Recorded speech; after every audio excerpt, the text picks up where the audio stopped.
por el mismo canal. ¿Listo? En el mismo aula. Ya me confirmó el profe Fabián.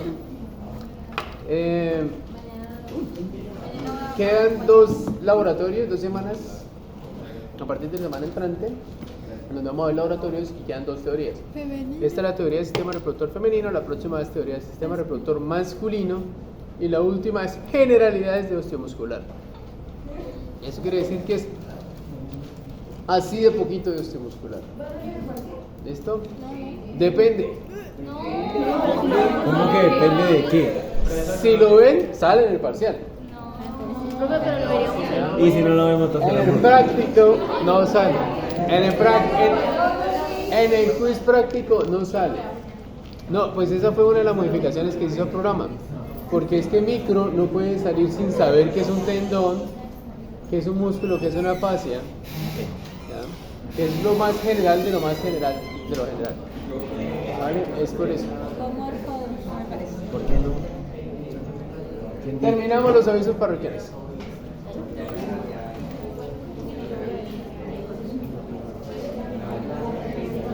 Ok, chicos, arrancamos con sistema reproductor femenino. Entonces quiero que estén muy atentos porque yo sé que tienen parcial ahorita de Fisiología microbiana. fisiología microbiana. ¿Cómo se llama? Fisiología microbiana. Así se tuvo que ver. Entonces no quiero que se me saturen demasiado ni quiero tampoco que no me pongan atención. Listo. También les deseo mucho éxito en el parcial a los que lo tienen. Entonces, sistema reproductor femenino y sistema reproductor masculino. Hoy empezamos con femenino. El sistema reproductor femenino, como ustedes pueden observar, él principalmente se encuentra como genitales internos, a diferencia del sistema reproductor masculino, que vamos a encontrar muchos de los componentes como genitales externos. Eso quiere decir que vamos a hablar bastante de la cavidad pélvica, o en donde se encuentran dentro de la cavidad pélvica, de la pelvis. Entonces, si miramos nosotros esto que está acá, es la sínfisis del pubis. Resulta que el pubis o la pelvis está compuesta de 3 huesos: el pubis, el ilion y el isquion. Entonces la cara más anterior es ese pubis, la porción anterior de la pelvis. Hacia las caras laterales y basales tenemos el ilion lateral, isquion basal, abajo. De ahí que a las caras laterales nosotros llamamos las crestas ilíacas, que es en donde se encuentra nuestra cadera. Cresta ilíaca derecha, cresta ilíaca izquierda. Y es isquion. ¿Dime? El pubis está adelante. Y el isquion está articulando aquí con el hueso sacro, al igual que el ilion, articulan con el hueso sacro. Entonces, en este corte, que es un corte de qué tipo? Sagital, vamos a ver todos los órganos que se encuentran desde el pubis hasta el hueso sacro. Debajito del sacro, este que ustedes ven acá, mírenlo. ¿Qué hueso es? Es el que todos se golpean cuando se caen de cola. El coxis. Entonces, si ven que el coxis está en estrecha relación con el recto y finalmente el ano. ¿Listo? También podemos apreciar que al ser un cuerpo femenino, miren, existe una mayor cantidad de panículo adiposo, de grasa. Se dice que en cálculo o en promedio alrededor del 12 al 15% de grasa corporal se acumula más en las mujeres que en los hombres. Y eso usualmente ocurre en los glúteos, ¿ya? En la base de las piernas, o sea, las caras laterales que llaman las tijeras, ¿listo? Y en los senos. Entonces, eso lo vamos a ver nosotros aquí también de una manera evidente. Si ubicamos esas estructuras en este corte sagital de anterior a posterior, quiero que observen. Lo primero que tenemos nosotros aquí es una bolsa adiposa retropúbica, o sea, es una grasita por detrás del pubis, que está en relación con la vejiga. ¿Recuerdan la vejiga? Ya vimos sistema urinario, sabemos que la vejiga en la mujer está separada del sistema reproductor, a diferencia de no. Debajo de la vejiga vamos a encontrar esto que está acá, que es la uretra. Que la uretra femenina habíamos mencionado que son de 2 a 3 centímetros de longitud, max, ¿cierto? y está en estrecha relación del pubis. ¿Sí ven el pubis aquí en donde viene? Miren que es como un filo que llega directamente hacia la uretra. Detrás de la uretra y de la vejiga pues vamos a encontrar el sistema reproductor. Diapical a basal, reposando sobre la vejiga encontramos el útero. Y hacia las caras laterales de ese útero vamos a ver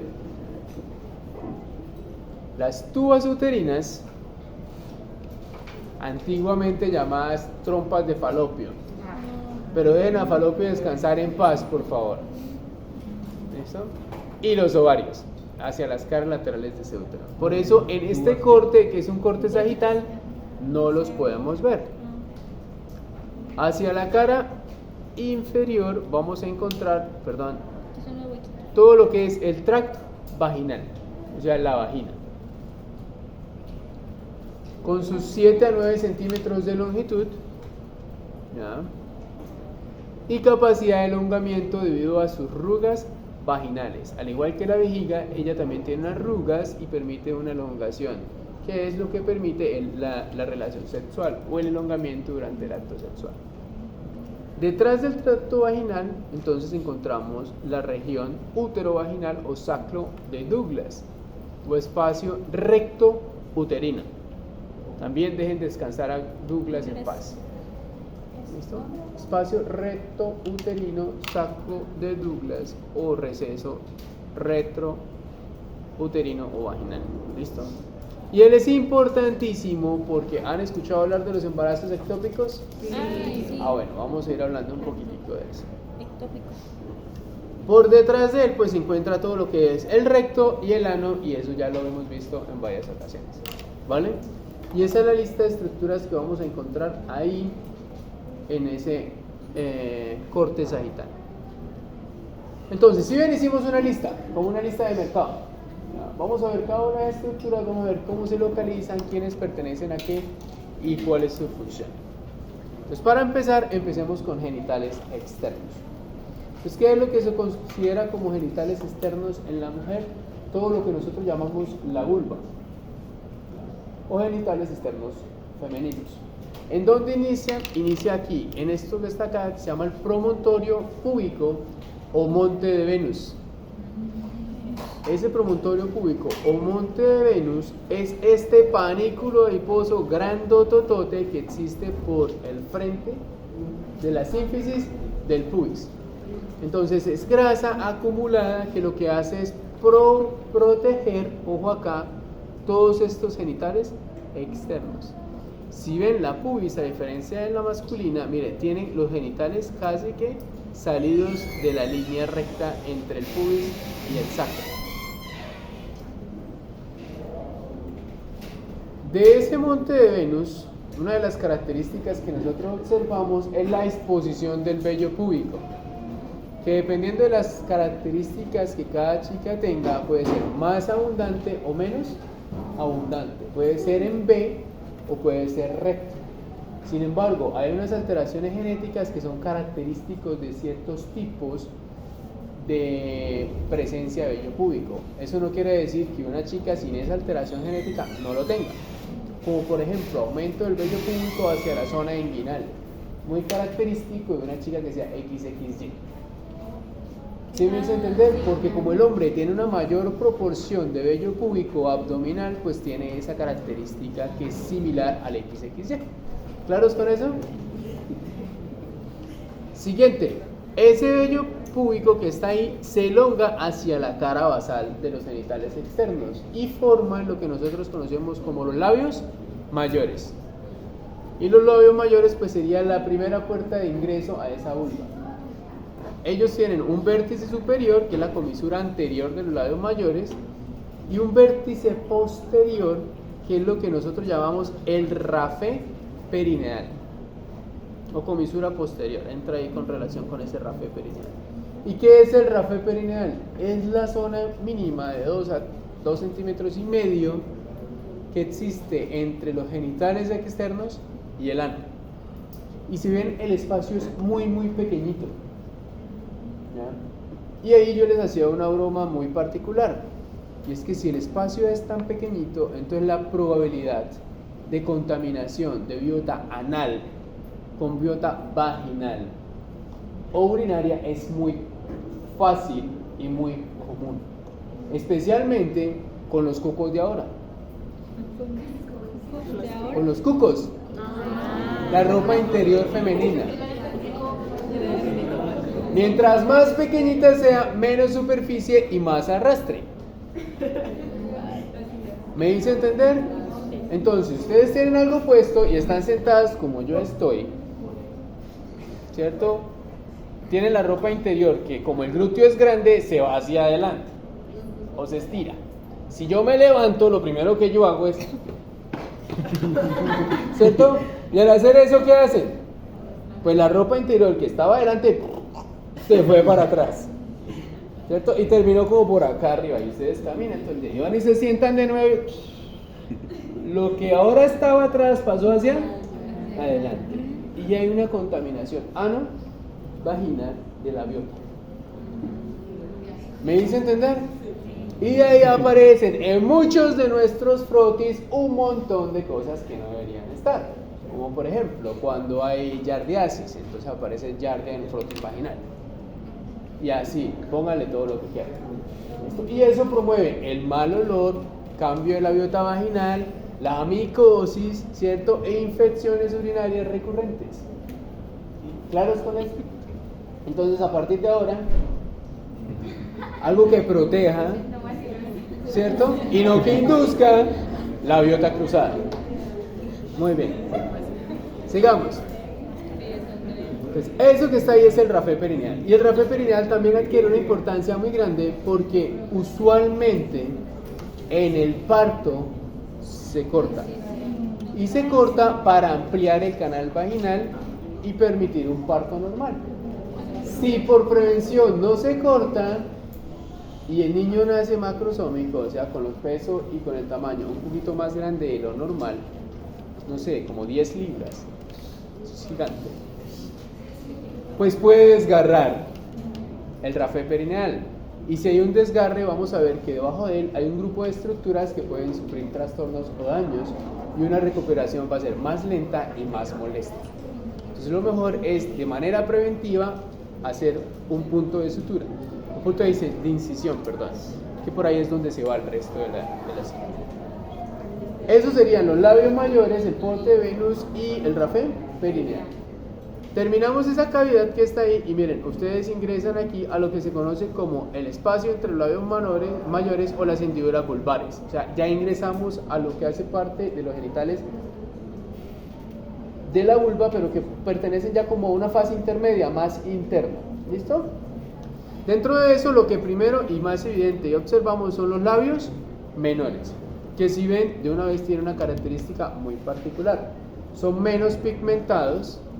Ya los labios mayores usualmente se hiperpigmentan, no tienen folículos pilosos, ya, tienen abundantes glándulas que producen moco y en su vértice superior están extremadamente asociados a algo que se llama el clítoris. ¿Listo? Y el clítoris se continúa con el prepucio del clítoris, que es un capuchón de piel que recubre el clítoris. Y al igual que el glande masculino, él también se erecta y también tiene una irrigación abundante cuando existe ese proceso de erección. También tiene un glande, es decir, también genera un crecimiento en su porción distal. Seguido de los labios menores, nosotros encontramos este espacio que está acá, que ya es todo el espacio vaginal y la vulva, y ahí vamos a encontrar algunos edificios de importancia. Entre ellos estos dos que se ven aquí, que se conocen como los orificios de la glándula vestibular, o también conocidos como las glándulas de Bartolini. Por delante de las glándulas de Bartolini o orificios de las glándulas vestibulares encontramos el tracto vaginal o la vagina, y seguido de la vagina encontramos la uretra, el orificio externo de la uretra. Entonces, si ven, también la relación es muy estrecha entre esos tres componentes. Eso también quiere decir que el proceso infeccioso puede pasarse entre los tres. Incluso las glándulas de Bartolini, ellas producen un tipo de secreción. ¿ya? Que es muy parecida o muy similar a lo que nosotros conocemos como el esmegma en los hombres. ¿Han escuchado hablar de esa secreción? Un líquido blanquecino espeso. ¿Ya? Las abuelitas tienen un nombre bastante particular para eso. Ahí, oye, sí.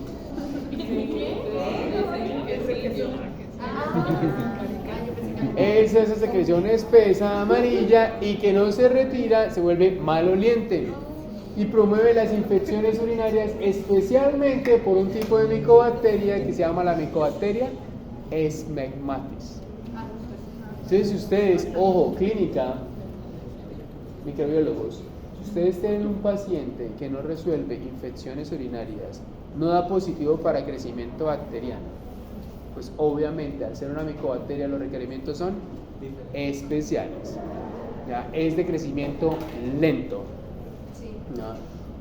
Y sigue con la infección, no resuelve, ¿qué posibilidad existe? Que sea una micobacteria, una especie que no existe.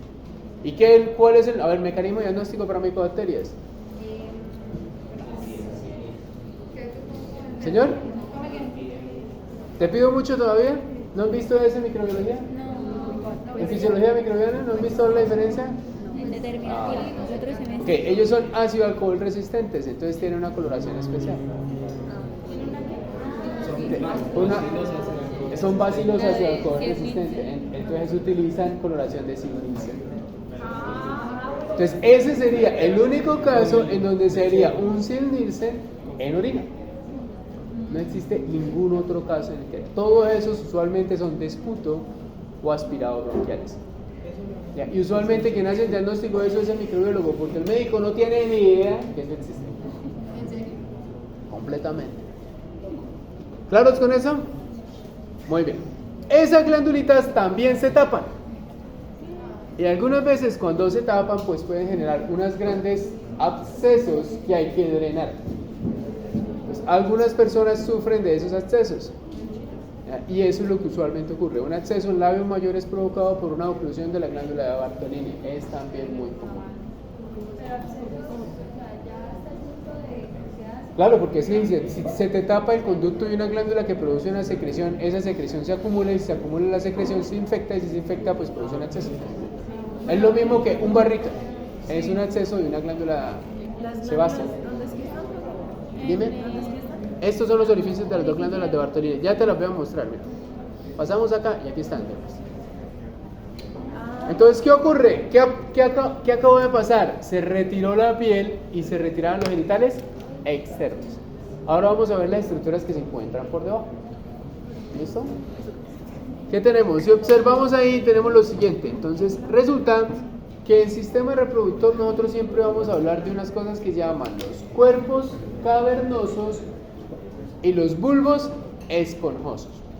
¿Qué es un cuerpo cavernoso y qué es un bulbo esponjoso? En el hombre, el cuerpo cavernoso y el bulbo esponjoso se llenan de sangre, como su nombre lo dice, son cavernas, o son como una esponja. Y al llenarse de sangre permiten la erección. No es un músculo. No es un músculo, porque al ser un músculo uno de manera voluntaria podría generar una contracción o no, ¿cierto? Pero tienen un músculo que lo cubre, que al aumentar la contracción de ese músculo, pues aumenta la presión, y si aumenta la presión, pues hay mayor erección. En la mujer ocurre lo mismo, tienen los mismos cuerpos, pero distribuidos de una manera un poquito diferente. Entonces, ¿qué vamos a ver nosotros acá? Y pongan mucha atención. Este es el orificio vaginal, ¿cierto? Este es el clítoris, ¿lo ven? Todo esto es el cuerpo, vamos a hacerlo aquí, miren, cuerpo cavernoso. Y todo esto que está acá es el cuerpo esponjoso. Entonces, si ven, el cuerpo cavernoso viene acá y forma al clítoris. ¿Esto qué quiere decir? Que estas cavernas también se llenan de sangre y permiten la erección del clítoris en un estado de excitación. ¿Listo? Por debajo se encuentra el bulbo esponjoso y el bulbo esponjoso también se llena de sangre y se vuelve turgente. De ahí que durante una relación sexual los labios menores también se vuelvan turgentes o tengan un cambio durante la relación sexual. Ellos están cubiertos, si ustedes miran acá, por músculos. El cuerpo cavernoso está cubierto por el músculo isquiocavernoso y el cuerpo esponjoso está cubierto por el músculo bulbo esponjoso. ¿Qué hacen los músculos? El mismo efecto de la manguera. Recuerden que cuando veíamos urinario yo les dije, o cuando veíamos vascular yo les decía, si tenemos una manguera y yo restringo o le aporto más tensión, ¿qué pasa con el flujo? Se incrementa, ¿cierto? Si yo voy cerrando la boquilla de la manguera bota con más flujo. Y si hay más flujo, pues hay más tensión, entonces hay mayor erección, tanto del clítoris como del glande. ¿Estamos? ¿Profe, cuáles eran los músculos? Isquio cavernoso y bulbo esponjoso. Isquio cavernoso y bulbo esponjoso. Ahora, debajo de ellos encontramos este, que es el músculo transverso superficial del perineo.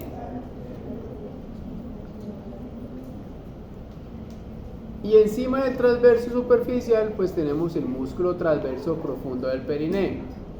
Y recuerdan lo siguiente, en algún momento yo les dije, transverso profundo del perineo, o TPP, es el que me da el músculo esfínter externo de la uretra, que es el músculo voluntario. Cuando vimos urinario yo les dije, uno siente ganas de hacer chichi cuando el esfínter involuntario se abre, y lo primero que uno hace es que apretar, y aprieta el esfínter externo, que es un fascículo del TPP. ¿Estamos? Entonces, si yo... Dime. El músculo, bueno, el transverso profundo del perineo da el esfínter interno. De él sale un fascículo muscular que forma el esfínter interno. Entonces sí lo da. Entonces, ojo acá que esto es importante. Si yo soy un adulto mayor o soy una chica que acaba de tener un niño y tengo micciones espontáneas, involuntarias, cada vez que estornudo, cada vez que toso, cada vez que brinco, o sea, tengo incontinencia, ese músculo que está ahí, que dije yo, ¿voluntario o involuntario? Es voluntario. Entonces, ¿qué puedo empezar yo a hacer? A contraer mi pelvis para darle fuerza de nuevo al músculo que se debilitó por el proceso en el que estaba, y regulo de nuevo ese problema de micción. Entonces, cada vez que voy a hacer chichi en el baño, voy y empiezo a hacer ejercicios de 5 segundos, aguanto, suelto, 10 segundos, aguanto, suelto, 15 segundos, aguanto, suelto, así hasta 35, y repito cada vez que vaya al baño.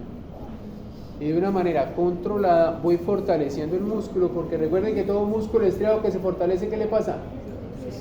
Aumenta su fibra, se hipertrofia, ¿cierto?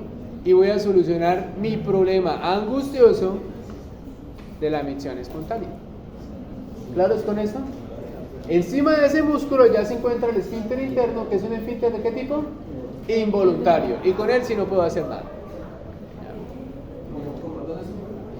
El interno. No, encima. Arriba. ¿Eso? ¿Alguna pregunta hasta el momento? Listo. De ahí salimos de la vulva y entramos ya a lo que es el componente interno. ¿Listo? Ese componente interno, si ustedes recuerdan, acá pareciera que estuviera suelto como una maraca, ¿sí lo ven? Pero él no está suelto. Él está altamente fijado. El útero. Él está altamente fijado. ¿Y quién lo fija? Múltiples ligamentos. ¿Se los ven? Al menos 4 o 5 de ellos. Entonces vamos a ver cuáles son esos ligamentos y cuáles son las estructuras que lo fijan. Entonces, tenemos después del orificio vaginal, una vez ingresamos ahí, ingresamos a la vagina y lo primero que vemos es el útero. Que el útero tiene una característica muy particular y es que parece una pera invertida. O sea, la parte delgada de la pera hacia abajo. ¿Listo? Esa perita está sostenida por múltiples ligamentos. Algunos ligamentos la pegan al ovario, otros ligamentos lo pegan a la pared. ¿Listo? Entonces, ¿qué ligamentos lo van a pegar hacia la pared? Ligamento transverso del útero, o también conocido como ligamento cardinal. Entonces, ayuda al sostén y permite el transporte de vasos sanguíneos. Cardinal. ¿Qué otro ligamento lo sostiene?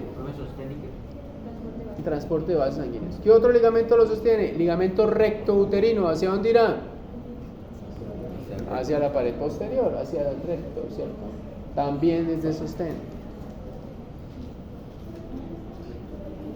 Ligamento redondo o teréter del útero también sirve de sostén. Redondo o teréter del útero. ¿Teréter? Terete es el italiano, es el latín de redondo. Algunas palabras todavía mantienen el origen en latín. Ligamento útero ovárico. ¿Qué hará él? Fija el útero, fija el ovario al útero, porque el útero es más grande, entonces sirve de estructura de soporte. Útero ovárico.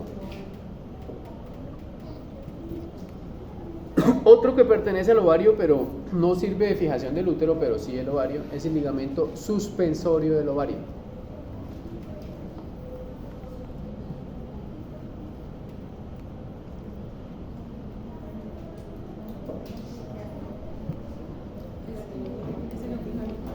¿Dime? Sí, es lo contrario, ¿no? El útero ovárico lo fija al útero y el suspensorio lo fija a la pared. Y por último, el ligamento ancho. Ojo que acabé de decir ancho. Se subdivide en las porciones. Entonces, cuando está hacia la tuba uterina, que es la misma que trompa de falopio, que no me la llamen trompa de falopio, dejen descansar al pobre falopio. Ese ligamento ancho se llama mesosalpins. Meso es igual a ancho, entonces ancho de la trompa. Mesosalpins con X al final.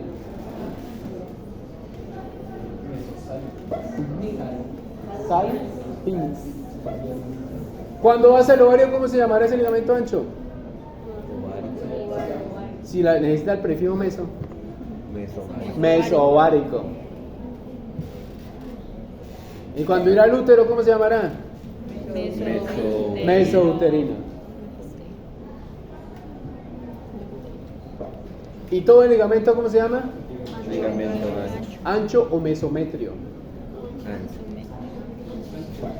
Cualquiera de los dos está bien. ¿Listo? Si yo hago el corte de ese útero que está ahí, así es como se ve. Y él tiene unas partes que son importantes y características que hay que ver.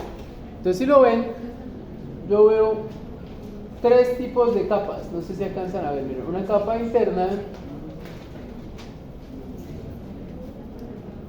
una capa intermedia y una capa externa. La capa interna se conoce como endometrio. Y el endometrio es un tejido altamente cambiante, muy vascularizado y con una tasa de proliferación altísima. Es el culpable del ciclo menstrual. Ese es el que se desprende, prolifera, se cicatriza y vuelve y se desprende. Prolifera, se cicatriza y vuelve y se desprende.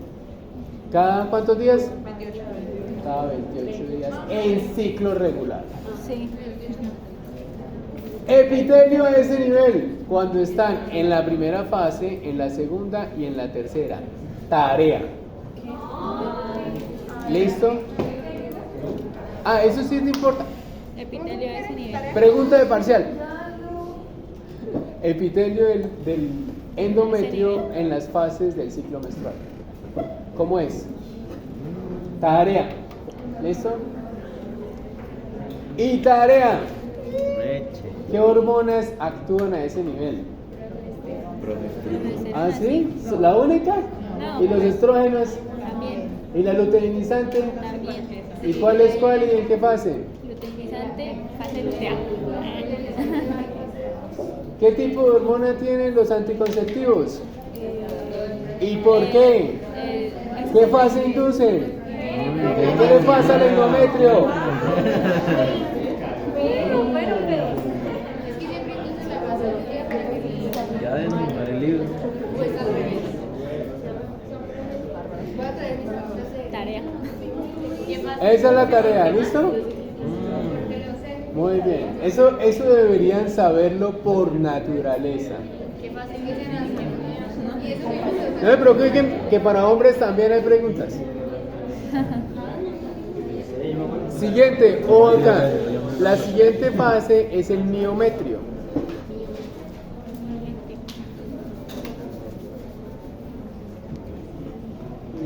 Ujú.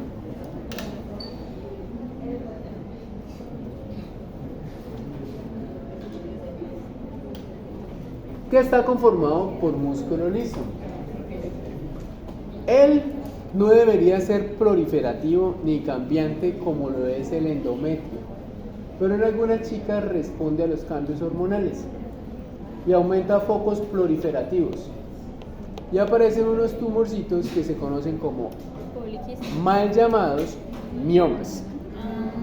¿Han escuchado hablar de ellos? Sí. Que realmente en teoría debería ser llamado un leiomioma, que es una proliferación de músculo liso ya, a nivel de una estructura como el útero, como una víscera. Importante, así como aparecen deberían desaparecer. Si no desaparecen, entonces hay riesgo, sobre todo si esos miomas ya no son de músculo, del miometrio, sino migran hacia el endometrio y empiezan a alterar la capa endometrial. Si ven este útero, a su vez, podemos subdividirlo como en regiones. Y ustedes observan que la región más basal está en estrecha conexión con el tracto vaginal.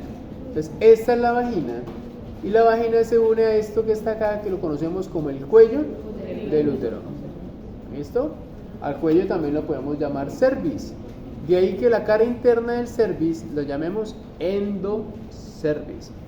Y la cara externa la llamemos exocervix.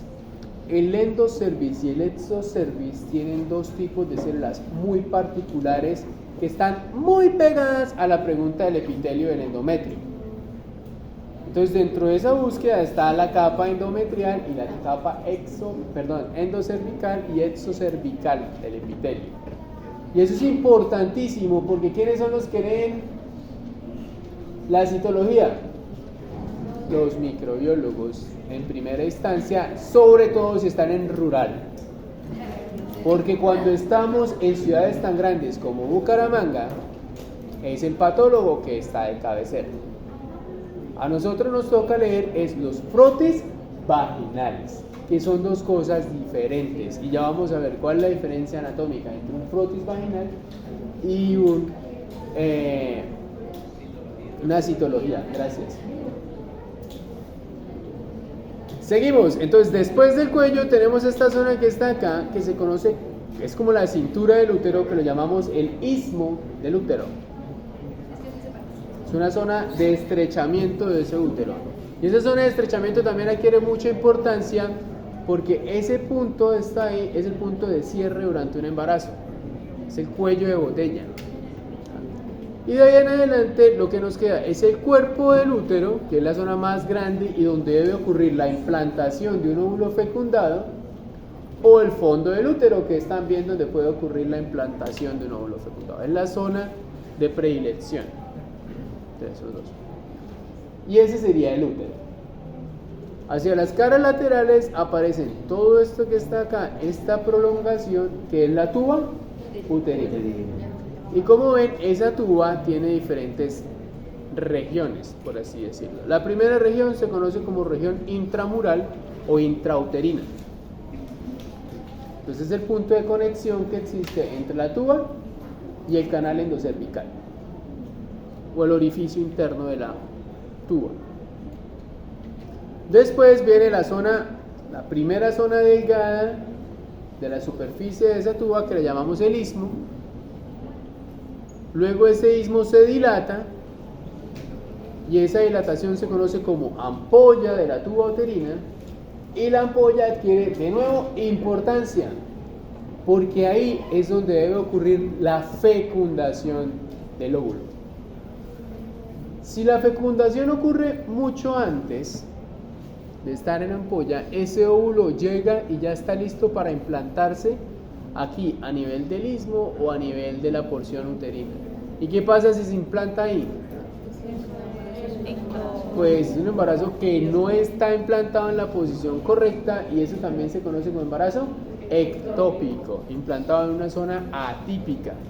El problema con ese, ¿qué pasa? Es que él empieza a crecer y si crece, ¿qué pasa con esto? Se empieza a desgarrar y va a ser extremadamente doloroso. Y la única forma de resolverlo, ¿cuál sería? Un aborto, pero quirúrgico, porque no se puede resolver fácilmente. ¿Listo? Después de la ampolla tiene esto que está acá, que es como lo que yo les llamo la palma de la mano y luego los deditos. Entonces primero está la palma, que es el infundíbulo, y luego los deditos, que se conocen como fimbrias. Y el infundíbulo y la fimbria son los encargados de atrapar o de capturar el óvulo que se está ovulando en ese momento, valga la redundancia. Porque, ojo chicas, acá, todas las mujeres nacen con el número de óvulos contados y se expulsa en promedio un óvulo por ciclo menstrual. Algunas expulsan 2. ¿Listo?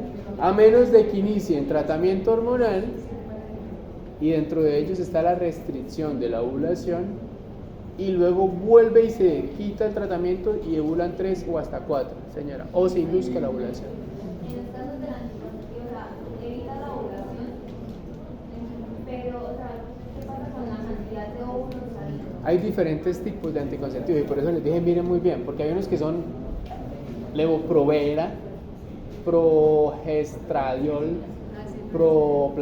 entonces unos son progesterona, otros son estrógenos, otros son, dependiendo de cuál sea. ¿Y cuál es el mecanismo de acción? Depende de quién sea. Entonces, algunos son una carga hormonal grandísima que induce la etapa isquémica y la producción del ciclo menstrual. Otros evitan la ovulación o la retardan. Entonces, depende del ciclo menstrual y por eso mírenlo con detalle cuál es el que están mirando y qué es lo que querrían hacer. En el caso de evitar el ciclo menstrual, entonces lo que se puede ocurrir es cuando hay una chica, por ejemplo, que no queda en embarazo, ¿cierto? Y ella quiere extraer sus óvulos. Entonces se pueden hacer 2 mecanismos, o se evita que ovule o se induce una ovulación masiva. Y al hacer eso, ¿qué hace uno? Pues captura todos los óvulos que ella está produciendo, 2, 3, 4 o 5. ¿Eso qué quiere decir? Que algunos saldrán muy maduros, otros estarán listos para salir, otros estarán un poquito más tiernos que el resto, digámoslo, por así decirlo.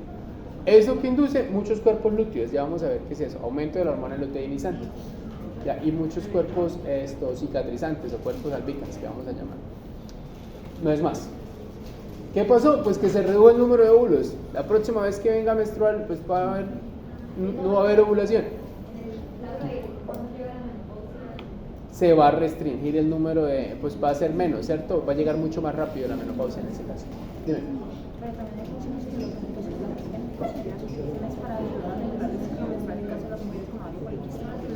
Pero eso es diferente. Entonces resulta que hay otras pastillitas que se toman una cada 28 días. Perdón, una cada día durante 28 días. Entonces ahí lo que se hace es mantener el ciclo menstrual como debe ser. Entonces lo que hace la pastillita es garantizar que tú tengas la cantidad de hormonas suficientes para que tu ciclo siga el ciclo normal. Entonces si llega la hormona luteinizante para mantener el feto, porque el feto se está implantando y hay una hormona que mantiene, que es la hormona coriónica humana, ese feto en esa zona, entonces ella compite, esa pastilla compite con ese fetico. ¿Ya? Y al competir con ese fetico, pues él no se instaura, y el feto no, con el óvulo fecundado, el cigoto. Y al competir con ese cigoto, pues él no se implanta, al no implantarse, pues se va. Entonces, ¿qué ocurre? Que esas hormonas están diseñadas es para mantener el ciclo menstrual. Entonces, una chica que tenga un ovario poliquístico, que usualmente es un grupo de células que proliferan, y esas células pueden producir o progesteronas o estrógenos. Tú no sabes qué tipo de tumor tengas, por así decirlo, de qué quiste tengas. Entonces, esas hormonas ayudan a regular el ciclo menstrual, ayudan a volverlo a la porción. Pero, de todos modos, siguen funcionando como un anticonceptivo, no es otra, es el mismo anticonceptivo, es la misma carga hormonal. Entonces, este que está acá, mírenlo, es el ovario. Y esto es lo que nosotros vemos anatómicamente hablando. ¿Qué vemos? Una esfera, una estructura esférica, que tiene en su interior una cantidad contada de lo que nosotros conocemos como folículos primarios. ¿Listo? Esos folículos primarios, uno cada mes empieza a madurar. Él pasa, ya vamos a ver ahorita, de unas fases, de folículo primario, folículo secundario, viene madura, produce unas células afuera que llaman de la teca interna, de la teca externa, luego produce un espacio folicular y aparece una cosa que llama el cuerpo de Graf. Cuando ustedes ven esta bolita así grande, eso se llama folículo de Graf. Entonces ustedes van allá, van a ver los ovarios, los están cortados y se ven los folículos primarios, se ven los folículos de Graf, que son esos que están ahí. Ese folículo de Graf es un óvulo que viene preparándose para poder ovular, ¿ya? Y está generando todas las estructuras de afuera para que él se mantenga vivo. Después de que ovula, ese ovulito se desprende. Y al desprenderse, esas celulitas que quedan ahí forman esto que está acá, que se conoce como el cuerpo lúteo o cuerpo amarillo. Que su función es producir hormona luteinizante. Y esa hormona luteinizante mantiene las condiciones adecuadas para la implantación de ese cigoto o ese óvulo fecundado. Cuando se acaba ya el tiempo y no funciona de nada, esto se vuelve una cicatriz. Y esa cicatriz la vamos a llamar cuerpo albicans. ¿Listo? Eso es lo que ustedes van a tener después de cada ciclo menstrual. Cuerpos albicans. Y esos cuerpos albicans con el tiempo van a desaparecer. Entonces, ¿vamos a encontrar o no cuerpos albicans allá? Sí, muy probablemente. ¿Vamos a encontrar cuerpos amarillos? Si estamos de suerte, sí. ¿Por qué? ¿Qué quiere decir? Que tiene que haber muerto una chica en el momento, o haber hecho una esterectomía a una chica en el momento en el que ovuló, o estuvo unos días después de la ovulación. Esa es la diferencia. ¿Claros con eso? ¿Qué fase tenemos? Entonces, ojo acá. Y yo no quiero volver a repetir biología, pero en algunos momentos nos va a tocar. Y es que resulta que el óvulo, ¿qué célula es? Sí, ¿una célula qué? Bueno, es haploide, muy bien. Óvulo es una célula haploide. ¿Qué más? ¿Qué otra clasificación podemos darle? ¿Somática o gamética? Gamética. ¿Y qué es eso de ser gamética? Propio de los sexuales. Los masculinos. Sí. ¿Perdón? El gameto es Mitad, femenino. o sea, sí. Tiene Tiene. Todas las células tienen X y tienen Y, todas. No, pero tiene la mitad de. Es haploide. ¿Qué significa que sea haploide? Que tiene la mitad de la carga genética. ¿En dónde está la otra mitad de la carga genética? El espermatozoide. Uy, qué mentira tan grande. ¿Tú produces espermatozoides? Entonces, ¿dónde está la otra mitad de ese óvulo que salió? Ah, ¿dónde? ¿Otro óvulo? ¿En otro óvulo? No, dime. Ah, No, eso ocurre en los espermatozoides más no en los óvulos. Ahora, ¿cuál? No, lo van a biología. perdimos. ¿Y los otros tres? Se flotan. No. ¿Cuál es el tamaño de un espermatozoide comparado con el de un óvulo? ¿Han visto los espermatozoides? El espermatozoide es pequeñito, ¿cierto? Y el óvulo es grande, totote. ¿Por qué? Ay, no, eso lo tiene que responder usted. Porque es más poderosa la chica es súper poderosa. No. Eso se debe. Ojo, ¿cuál es? A ver, voy a ir aún más básico para ver hasta dónde llegan ustedes. ¿Cuál es la diferencia entre meiosis y mitosis? Meiosis y mitosis. Ay, no, qué diferencia tan grande. ¿No, señor? La división celular. La recombinación genética. Muy bien, ¿eso te preguntaba en el IFES o fue un poquito más profundo? Ah, bueno. Entonces dame una respuesta que valga la pena a este nivel. A ver, otra cosa.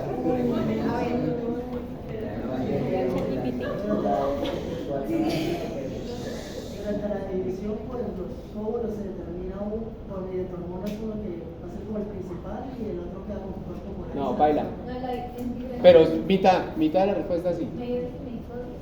En la mitosis se producen dos células hijas con material genético igual. En la meiosis es donde ocurre el enamizamiento cromosómico. Muy bien. ¿Cómo se llama eso? Recombinación.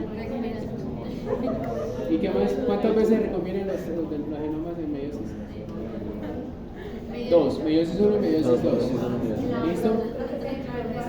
No, eso es mitosis. No, pero en no creo que en una de las partes de la proposición donde se da es en la Casi. No, pero ¿qué pasa después de la profase? Casi. Ok.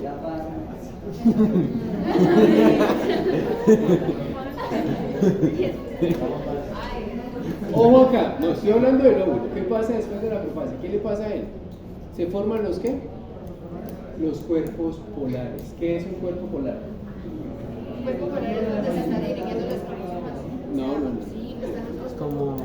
No, eso es diferente. Es Esos son una los pequeña centrómeros. estructura que va como a sacar citoesqueleto y va. Esos son centrómeros. Sí, El es- cuerpo, no, el cuerpo polar. Resulta que el óvulo que está ahí, él tiene el material genético. En la primera meiosis hace recombinación fase 1. En la recombinación tú tienes carga diploide, que realmente no es diploide, sino se acaba de duplicar porque ha pasado por la fase de profase y duplicación del material genético. Llega a la metafase y se dividen los cromosomas en mitad y mitad después de recombinados.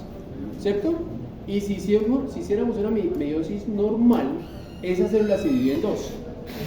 En el óvulo esta célula nunca se dividió. ¿Qué hace el óvulo? Se hizo gordo para dividirse en dos. Tomó los dos cromosomas, los recombinó, los partió, mandó uno para una esquina, otro para la esquina.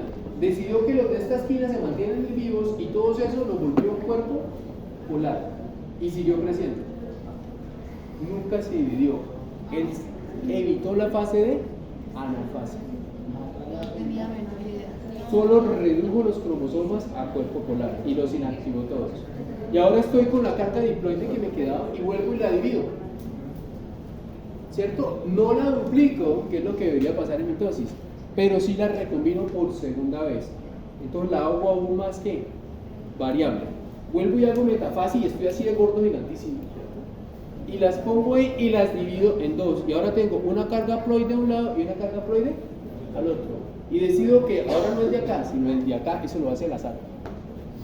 Se mantiene y ese de allá se vuelve cuerpo polar. Entonces, ¿cuántos polares tiene? Dos. Uno que es diploide y otro que es haploide. Y esa otra mitad, ¿cierto? La guardo. Y ahora soy 4 veces el tamaño de lo que era y aún más grande. Y eso es lo que yo llamo folículo primordial en segunda fase o en metafase. Y ahí se detiene y no se divide. Y él se va a una etapa senescente, esperando a qué? A que lleguen las hormonas y digan, bueno, Bosito, es tiempo de dividirse.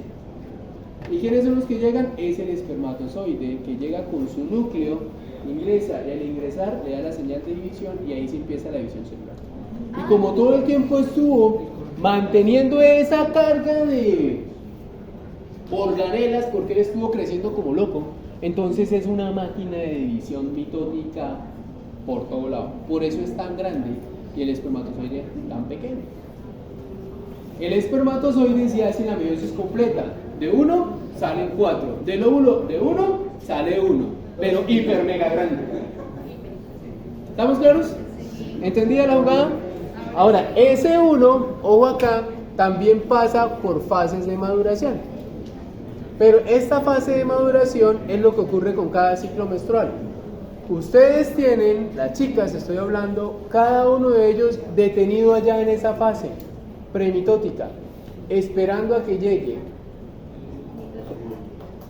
la otra carga haploide para dividirse. ¿Qué pasa si yo tomo, ojo acá, qué pasa si yo tomo una célula somática de una chica? Le quito la mitad de los cromosomas.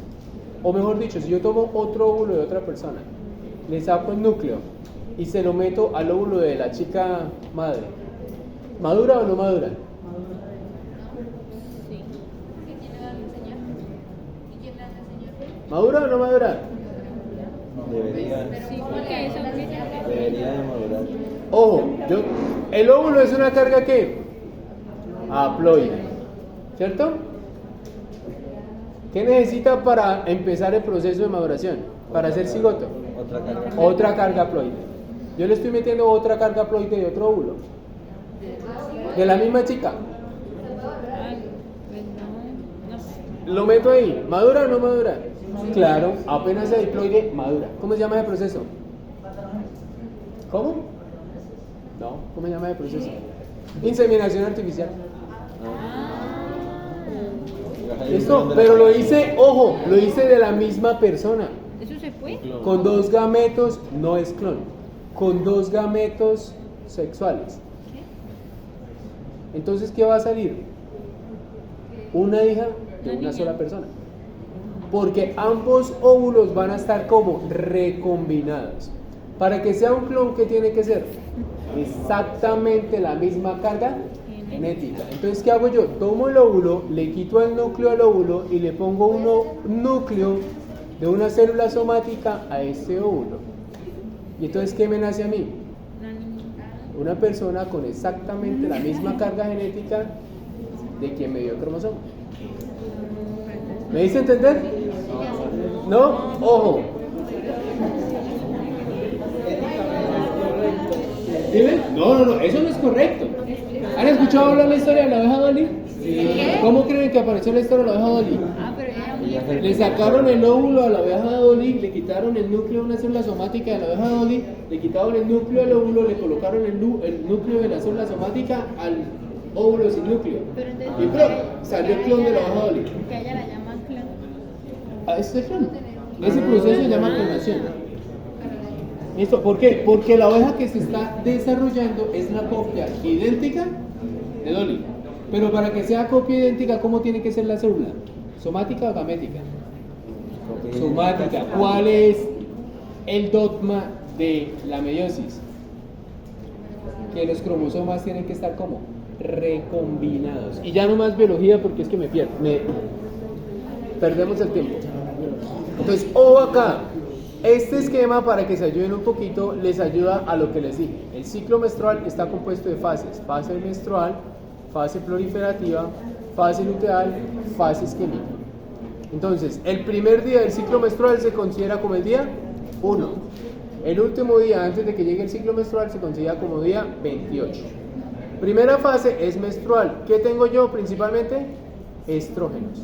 ¿Quién estimula el estrógeno? La hormona folículo estimulante, que ayuda a la maduración del folículo, de folículo primario hacia folículo maduro.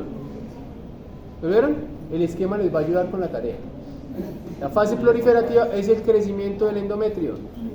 ¿Hasta el día qué? 14, cuando está ¿qué? La ovulación. Y una vez se da la ovulación, aparece el cuerpo lúteo que empieza a producir la hormona luteinizante, que induce la manutención de progesterona y estrógenos, que mantiene el ciclo. Y si deja de producirse la luteinizante, pasa a fase isquémica. Ahí está resumido el ciclo menstrual. Entonces les quedó más de media tarea hecha. ¿Estamos? Y esto que está acá ya es lo que nosotros llamamos como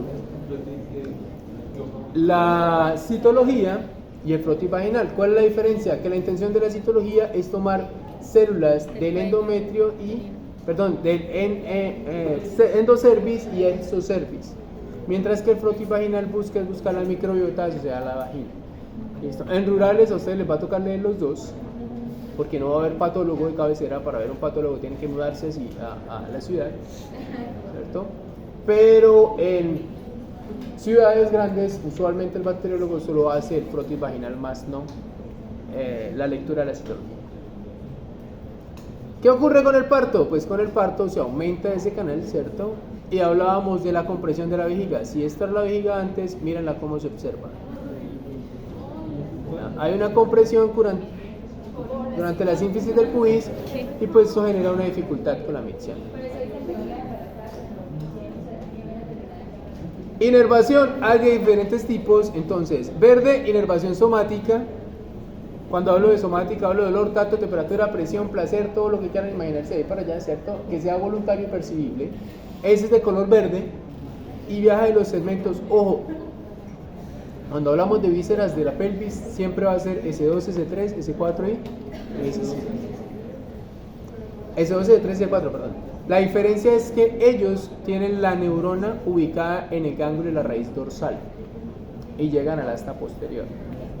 Mientras que a nivel autonómico estamos hablando de centros, los núcleos de las, bien sea de las astas laterales o de los núcleos de S2, S3 y S4.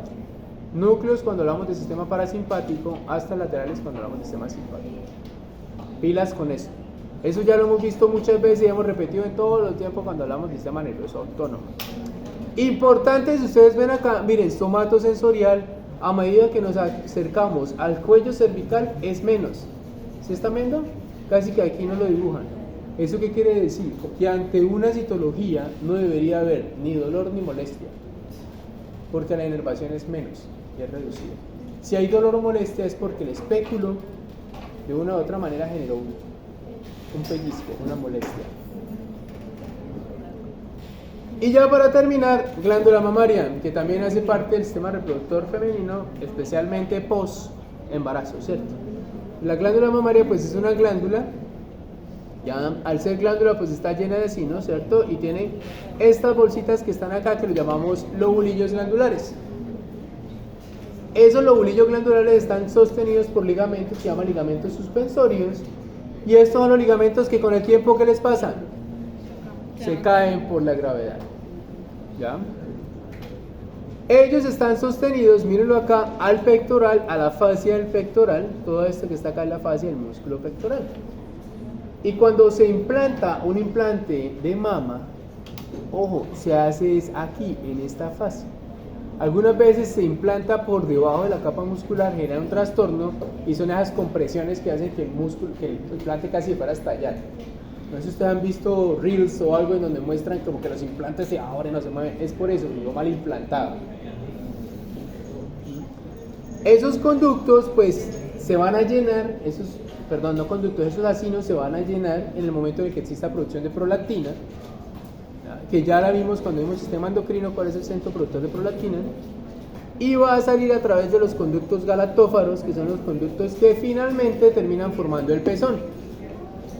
¿Por qué es tan importante la glándula mamaria? Porque hacer un tejido glandular pues es muy propenso a la respuesta hormonal y a los cambios proliferativos, es decir, a la hiperplasia. Y estamos hablando del cáncer de mama. Es un tejido altamente irrigado, miren, ustedes pueden ver cuántos vasos tiene. No me voy a poner a entrar en detalle en eso, pero hay una gran arteria que se llama la pectoral descendente, la tóraco-dorsal, y esta que es la mamaria interna. Es importante. Y es altamente vascularizado a nivel linfoide. ¿Y eso qué quiere decir? Que también es muy propenso a la metástasis o al desplazamiento de células cancerígenas una vez pasan el tejido mamario e ingresan al tejido linfoide. De ahí que siempre que haya riesgo de un cáncer de mama por la presencia de genes como BRCA1, BRCA2, BRCA, ya, la recomendación desde edad muy temprana es remoción total del tejido mamario, incluido glandular, vaciamiento glandular. ¿Estamos claros? Y eso es importante como anotación final. Y listo, muchachos, eso era todo por hoy. Gracias.